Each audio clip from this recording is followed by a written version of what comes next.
আমরা আজকে দেখাবো নতুন একটা বিরিয়ানি পাকে। আপনারা 2 কেজি প্রথম সয়াবিন তেল দিলাম, 2 কেজি পেঁয়াজ মধ্যে ভাজি করতেছি। 2 কেজি পেঁয়াজ এখন বাদামি কালার হয়ে গেলে আমরা লাড়াচাড়া দিতেছি হয়েছে। এখন পেঁয়াজ প্রায় বাদামি রং হয়ে গেছে, খুব সুন্দর কালার আসছে। এখন আমরা এখান থেকে কিছু পেঁয়াজ উঠে রাখবো। কিছু পেঁয়াজ উঠে রাখার পরে পেঁয়াজের ফ্রেস্তাগুলো কিছু উঠে রাখতেছি। এখন এটার ভিতরে আমরা মাংস আগের থেকে আমরা মশলা দিয়ে বিরিয়ানি মশলা দিয়ে মাংসগুলো ভিজিয়ে রাখছিলাম, এগুলো এখন দিয়ে দিলাম। মাংসটা এখন ভুনা হবে। হয়ে গেছে, মাংসটা ভুনা হচ্ছে।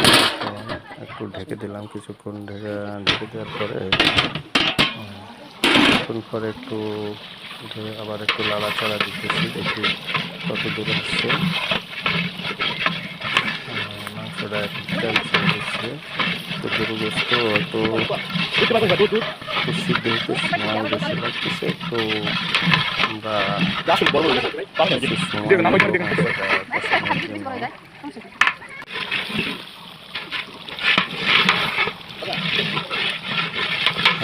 প্রায় হয়ে গেছে। এখন দেখি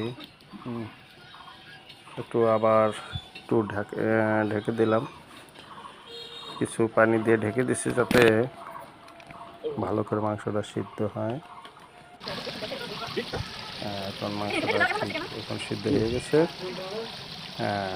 আরেকটু জাল হবে। এখন আমরা মাংসটারে আলাদা করে উঠে নিলাম। এটা মাংসটা হয়ে গেছে, মাংসটা আলাদা করে আমরা উঠে রাখার পরে